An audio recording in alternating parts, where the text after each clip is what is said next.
আল্লাহর কথা যদি মনোযোগ দিয়ে কিছুটাও শোনে, পাথরের মধ্যেও যদি ধারাবাহিক পানি পড়ে, পাথর কি হয়ে যায়? ছিদ্র হয়ে যায়। তো মুমিনের দিল তো পাথর না, আরো নরম। মুমিনের দিল বদলাবে না কেন? চেষ্টা করতেই হবে, হতাশ হলে হবে না। আমি হতাশ না, আমি নার্ভাস হই না, কখনোই হই না। নতুন উদ্যমে বারবার বলতে থাকি, বারবার বলতে থাকি। ছেলেদের জন্য বলি, যুবকদের জন্য বলি, দিবানিশি বলি, দিবানিশি বলি। আমাদের এই ছেলেরা মুসলমানের ছেলে, এদের মা মুসলমান, এদের বাবা মুসলমান। বাবা এরা ছোটবেলায় জন্মের পরে এদের কানে গান শোনায় নাই, আজান শোনাইছে। আজ মোবাইল এদেরকে ভুলায় দিছে। আজ এক নর্তকী তাদেরকে ভুলায় দিছে। আজ খেলোয়াড় ভুলায় দিছে। আজ সিনেমার নায়ক ভুলায় দিছে। আজ রাস্তার মেয়ে বেপর্দা নারী তাকে আখিরাত ভুলায় দিছে। হতে পারে ধুয়ে মুছে একটু সাফ করে দিলে, মনে করাই দিলে, চেষ্টা করলে, আল্লাহর দয়া হলে এখান থেকেও একদিন জোনায়েদ বাগদাদি হতে পারে। এই মাত্র মাওলানা মারুফ ভাই বললেন, আজিব কথা। আজ থেকে সেই কত বছর আগে শুরু করলেন, এখন মহল্লার প্রায় 100-র মতো ছাত্র মাদ্রাসায় পড়ে, আলেম দ্বীন হয়েছে। অনেক ছেলে শহরের বন্দরে পড়ালেখা করে। তাইলে আজ থেকে 10 বছর আগে, 15 বছর আগে তখন কেউ ভাবে নাই। এখন সেই ভাবনা বাস্তবায়ন হচ্ছে। 30 বছর পরে দেখা যাবে মহল্লার অনেক ছেলে আলেম দ্বীন হয়ে গেছে। হতাশ হইতে নাই। একজন একজন করেই হোক, দুইজন দুইজন করেই হোক, অল্প অল্প করেই হোক। যে সমস্ত ইমাম সাহেবরা আছেন আপনাদের কাছেও বল, হতাশ হবেন, হতাশ হুজুর বিশ্বাস করেন, আমি যেই মহল্লাতে ইমামতি করি এখানে 12 কুতুব। আমি আল্লাহর জমিনে যত জায়গায় এই পর্যন্ত গেছি, আমার এই ছোট্ট জীবন সব জায়গার মানুষে কইছে হুজুর এখানে 12 কুতুব, 13 কুতুব কোরআন দিচ্ছে, আর 11 কুতুব শুনি না, সবখানে 12 জন করে।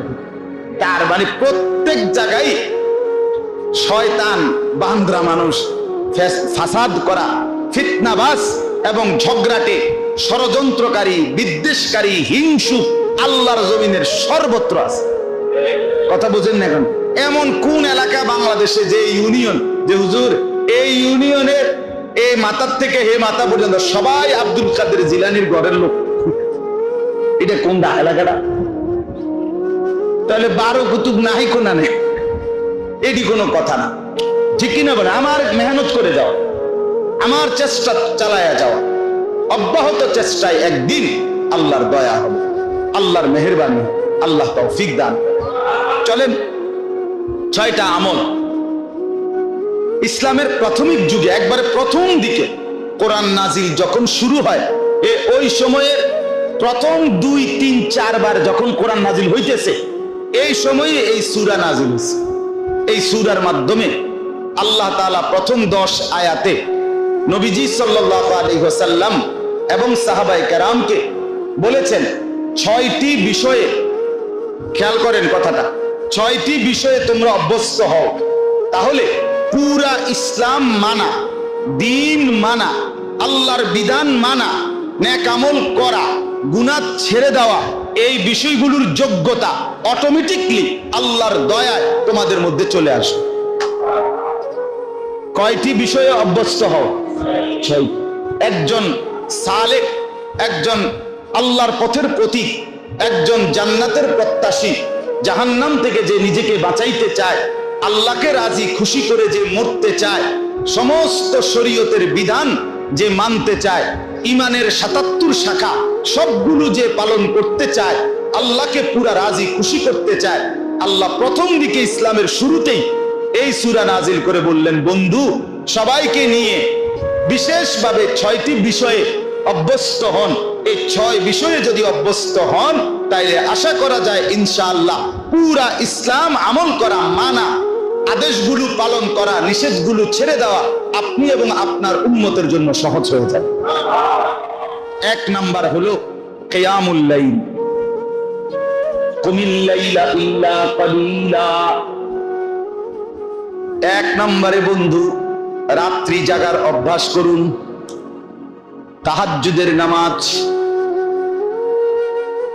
1 নম্বরে কুমিল লাইলা ইল্লা কালিলা, সারা রাত বন্ধু ঘুমাবেন না, অল্প কিছুটা সময় ঘুমিয়ে কিছুটা সময় একান্তে রাত গভীরে শুধু কেবল আমি আর আপনি, আপনি আর আমি, বান্দা আর আল্লাহ, আল্লাহ আর বান্দা, এই নিবিড় সম্পর্ক কায়েম করেন।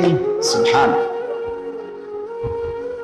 রাত গভীরে কিয়ামুল লাইল, তাহাজ্জুদ, গভীর রজনীর নামাজ, এটা এক নম্বর। কোন মুসলমান যদি রাত্রি নিশীথের এই তাহাজ্জুদের নামাজে অভ্যস্ত হয়, খোদার কসম সমস্ত আমল করার প্রেরণা, সমস্ত গুনাহ ছাড়ার মতো হিম্মত খুদ আল্লাহ তাকে দান করেন। তাহাজ্জুদ এত বড়, এটা একটা অ্যাটম শক্তি, হাই অ্যান্টিবায়োটিক,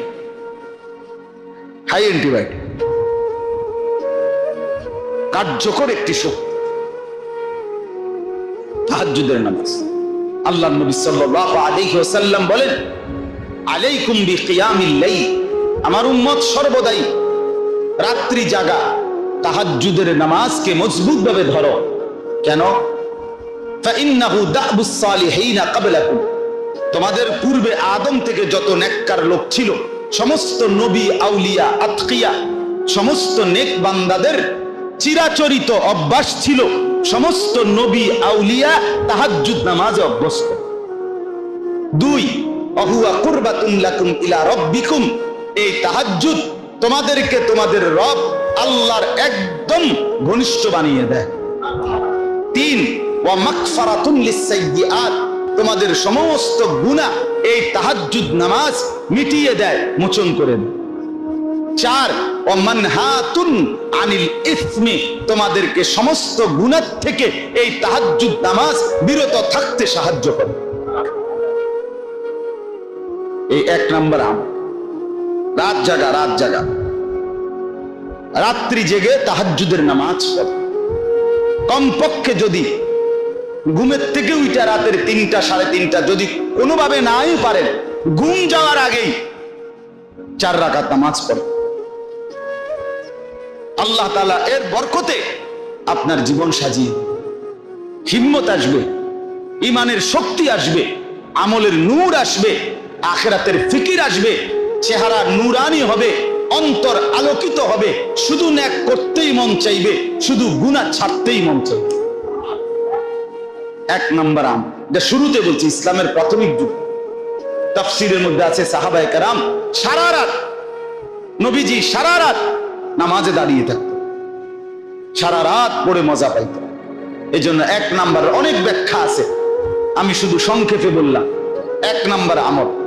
2 নম্বর, ওয়ারাত্তিলিল কুরআন তারতিলা, বিশুদ্ধ স্পষ্টভাবে কোরআনুল কারীম তেলাওয়াত করা। 2 নম্বর আমল কি বলেন? না কোরআন তেলাওয়াত না, বিশুদ্ধ কোরআন তেলাওয়াত। বলেন 2 নম্বর আমল কি? আবার বলেন। শুধু কোরআন তেলাওয়াত করলে হইতো না।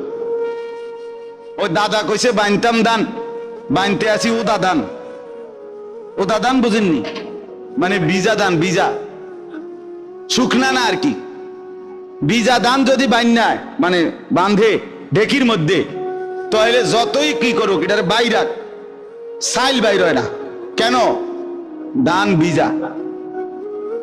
এই জন্য আপনার কোরআন শরীফ অশুদ্ধ, এই অশুদ্ধ কোরআন দিয়া তেলাওয়াত দিয়া যতই দান বাইন্যান কাম হইত না। এটা একদম স্পষ্ট কথা। আপনি বলবেন ছোটবেলায় শিখি নাই, স্কুলে পড়ছি, কলেজে পড়ছি, অথবা পড়ি নাই, অহন বয়স হয়ে গেছে, মূর্খ সুরুক্ষ মানুষ, গ্রামে দিন আইনা দিন খাই, অথবা এরকম বিভিন্ন কথা, কোনো কথা বলেই লাভ হবে না। আপনার যার বয়স যত, কোরআন শরীফ শেখার হুকুম থেকে সে মুক্ত হওয়ার কোনো সুযোগ কোরআন এবং হাদিসের মধ্যে নাই। আমার কথা বোঝেন নাই? 90 বছর যার বয়স, আপনি বলেন, মারুফ ভাই বলেন, ওই চাচার জন্য অশুদ্ধ কোরআন শরীফ শিখার ব্যাপারে শুদ্ধ করার দায়িত্ব আর নাই, যেহেতু বয়স 90 হয়ে গেছে। এমন কোন শরীয়তের বিধান আছে কিনা? নাই।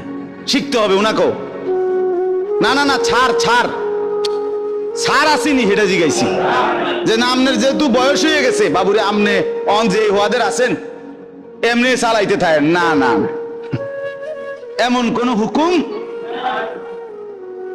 বরঞ্চ এই চাচা বেশি কষ্ট পাবে। কেন? 40 বছর আপনি মসজিদে নামাজ পড়েন, 40 বছর ধরে আপনি দেখতেছেন ইমাম সাহেবের পড়া, অথচ আপনার মনে একবারও আসলো না কিরে আমার পড়া তো হুজুরের মতো না, শিখবার চেষ্টাও করলেন না, আপনি বেশি কষ্ট পাবেন। মনে রাখেন, বয়সকালে নেকি বাড়লে লাভবান, বয়সকালে গুনাহ বাড়লে ক্ষতিগ্রস্ত। যার বয়স বেশি তার ভয়ও বেশি, কারণ নেকামল থাকলে বেশি নেকামল তাকে উঁচা জান্নাতে নিবে, আবার বয়স বেশির পরে গুনাহও যদি বেশি হয় শাস্তির মাত্রাও বেশি হবে। এজন্য দয়া করে প্রত্যেকেই 2 নাম্বার আমল হলো বিশুদ্ধ কোরআন তেলাওয়াত। চতুর্দিকে মাদ্রাসা আছে, মসজিদে ইমাম আছে, মুয়াজ্জিন আছে, নুরানি মাদ্রাসা আছে, হাফিজি মাদ্রাসা আছে, প্রতি মাদ্রাসায় গড়ে 3 জন 4 জন করে ছাত্র আছে, মাদ্রাসার আর উস্তাদ আছে, মাদ্রাসার মধ্যে কোরআন শরীফ শুদ্ধ পড়ুন্না ছাত্র আছে। এত মানুষ আমনের চারিদিকে থাকার পরেও আমনে কোরআন শরীফ শিখতে পারলেন না, আল্লাহ বুঝি নাই, বয়স পাই নাই, এইভাবে খেয়াল করি নাই, এই সমস্ত কথা বলে হাসরের ময়দানে বাঁচতে পারবেন। তাহলে 2 নাম্বার কি বলেন? 3 নাম্বার আল্লাহ তাআলার জিকির, সর্বদাই আল্লাহর জিকির করা। ওয়াদকুর ইসমা রাব্বিক। 3 নাম্বার কি বলেন? 4 নাম্বার, এই 3টা হলো বাহ্যিক, মানে অঙ্গ প্রত্যঙ্গ দিয়ে করা, আর 4 নাম্বার হলো তাবাত্তুল, ওয়াতাবাত্তাল ইলাইহি তাবতিলা। আল্লাহ নবীকে বলছে, বন্ধু এখন থেকে শুরু থেকেই আপনি সমস্ত মানুষ থেকে নিজের অন্তরের সম্পর্ক ত্যাগ করে শুধু কেবল আমি আল্লাহর সাথে নিজের সম্পর্ক মিলাবেন, এটারে বলে তাবাত্তুল। তাইলে 4 নাম্বার হলো সবার থেকে সম্পর্ক ছিন্ন করে শুধুই কেবল আল্লাহর সাথে সম্পর্ক গড়া। আমার দিলে শুধু আল্লাহ, আমার ইচ্ছা আকাঙ্ক্ষার মধ্যে চাওয়া পাওয়া প্রাপ্তি সবকিছু কার সাথে? আল্লাহর সাথে। এটা হলো 4 নাম্বার দিলের মধ্যে। 5 নাম্বার তাওয়াক্কুল, সর্বাবস্থায় আল্লাহর উপরে তাওয়াক্কুল করা, সব ব্যাপারে কার উপরে ভরসা করা? সবর। 6 নাম্বার হলো সবর, অর্থাৎ সুখে থাকি কিংবা দুঃখে থাকি, চাহিদা মতো পাই আর না পাই, আমার আকাঙ্ক্ষা মতো মেলে কিংবা না মেলে, হার হালাতে সবর করা, আল্লাহর উপরেই ধৈর্য ধারণ করা। আমি ইচ্ছা করে কথা চালাচ্ছি যে আমার কথা শেষ, কারেন্ট ঠিক হোক বা না ঠিক হোক পরে ঠিক করলে ভালো হবে। এখন যেহেতু আমরা একটা মাহফিলের ঝামেলায় আছি, বুঝছো নি ভাইজি, পরে নিরিবিলি টাইমে ঠিক করতে বললাম। এক বেটা বলে আপনার বাজারের দিন চাবি হারাই লাইছে পকেটের থেকে, অনেক মানুষ তো গেছে গা, পরের দিন বাজারের দিন না আজকে, আজকে আইয়া চাবি খুঁজতেছে। তো আরেকজনে জিগাইছে যে কি করেন? কয় চাবি তো আই। চাবি কি হিসে? গতকাল বাজারের দিন চাবি হারাই লাইছে। তো আজকে আইছেন? কালকে খুব ভিড় আছিল, মানুষের ঝামেলা আছিল, এই জন্য আজকে আইসি টোয়াইতাম, এই যে নিরিবিলি। তো এখন যেহেতু আমরা মাহফিলের ঝামেলায় আছি, তো নিরিবিলি যখন কালকে তখন ঠিক করেন জেনারেটর, এখন বাদ দেন। শেষ আমার কথা। 1 নাম্বার হলো কিয়ামুল লাইল, রাত্রি জাগা। 2 নাম্বার হলো বিশুদ্ধ কোরআন তেলাওয়াত। 3 নাম্বার হলো সর্বদা আল্লাহ তাআলার জিকির। বলেন তো 1 নাম্বার কি? তাহাজ্জুদ, এই নামটা প্রসিদ্ধ আমাদের কাছে। 2 নাম্বার কি? 3 নম্বর, এই হলো 3টা। আর বাকি 3টা হলো অন্তরের বিষয়। তাবাত্তুল, বলেন তো তাবাত্তুল, তাবাত্তুল, তাবাত্তুল অর্থ হলো সবার থেকে সম্পর্ক ছিন্ন করে আল্লাহর সাথে সম্পর্ক গড়া সর্বদাই। 5 নাম্বার হলো তাওয়াক্কুল, ফাত্তাখিযহু ওয়াকিলা, তাওয়াক্কুল। আর 6 নাম্বার হলো সবর, ওয়াসবির আলা মা ইয়াকুলুন, সবর করা। মেরে মোহতারাম, কমপক্ষে প্রথম 3টা যা বলছি, 1 নাম্বার রাত্রি জেগে নামাজ পড়া, 2 নাম্বার বিশুদ্ধ কোরআন তেলাওয়াত করা, আর সারা দিন রাত বেশি থেকে বেশি এই জবানে আল্লাহর নাম নেওয়া, এই 3 আমল আপনি শুরু করে দেখেন, ইনশাআল্লাহ আপনার জীবনে বরকত হবে, আপনার আখলাকে বরকত হবে, কোরআন সুন্নাহ মতে চলার প্রেরণা জাগবে, গুনাহ ছাড়বার মতো শক্তি পাবেন। রাত্রিবেলা যে মনিবের সাথে সম্পর্ক করে, দিনের বেলা আল্লাহ তাআলা সেই সম্পর্ক নিজের থেকে ঠিক রাখে।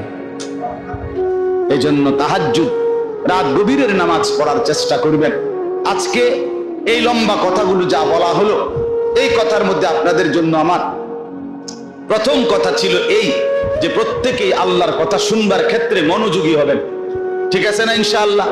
2 নাম্বার, প্রত্যেকে নিজের স্ত্রী সন্তান ছেলে মেয়েকে নিয়ে নিজে সহ তাদের ঈমান আমল, নামাজ রোজা আখিরাতের ফিকির, এটাই প্রধান কাজ, প্রধান দায়িত্ব মনে করবেন। 3 নাম্বারে 6টি আমলের কথা বলছি, এর মধ্যে বিশেষ প্রথম 3টি, রাত্রি জেগে তাহাজ্জুদ পড়বেন, বেশি বেশি আল্লাহর কোরআন বিশুদ্ধ তেলাওয়াত করবেন, সর্বদা আল্লাহ তাআলার জিকির করবেন, অন্তর আল্লাহর সাথে মিলায়া রাখবেন এবং আল্লাহর উপরে ভরসা রাখবেন, সর্বাবস্থায় সবর করবেন। আল্লাহ তাআলা আমাদেরকে তৌফিক দান করেন। মেরে মোহতারাম, সর্বশেষ 2টা মিনিটে একটা জরুরি বিষয় হলো, আপনারা জানেন আপনাদের এই মাদ্রাসা সেই কতদিন থেকে কষ্ট করে সকলের সহযোগিতা নিয়ে এই পর্যন্ত আগায় আসছে। আলহামদুলিল্লাহ, মাদ্রাসায় ছাত্র উস্তাদ নিয়মিত আল্লাহর দয়ায় পড়ালেখা করতেছে। ছাত্রদের পড়া থাকার কষ্ট হয়, যার কারণে ওখান দিয়ে রুম বাড়ানো হচ্ছে, এখান দিয়ে মাটি ভরাট করা হয়েছে, আরো ঘর দুয়ার করা দরকার। বিশেষ করে যেই রুমটা বাড়ানো হয়েছে, এই রুমটা জন্য আর্থিকভাবে ঋণ আছে মাদ্রাসা। তো আসলে আজকে এতদিন যাবত এই মাদ্রাসা আপনাদের এই আমি তো বহুবার এই মাদ্রাসায় আসছি, আপনারা সহযোগিতা করছেন। আজকেও আমার অনুরোধ, মাদ্রাসার এই কাজটুকু যেন সুন্দরভাবে হয়।